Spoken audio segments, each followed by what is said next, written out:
Седьмая особенность казахского языка – приставки. В казахском языке приставок нет. Роль приставок выполняют суффиксы, окончания или служебные слова. Например, мысала. Он приехал на машине. Он приехал на машине.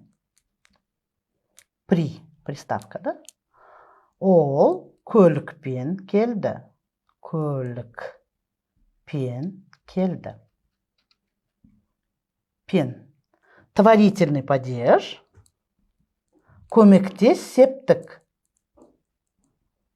Окончание мен, бен, пен. Не мен келді? Сұрақ. Не мен? Көлікпен. Приставка при в данном случае обозначает вот это вот окончание не мен, көлікпен.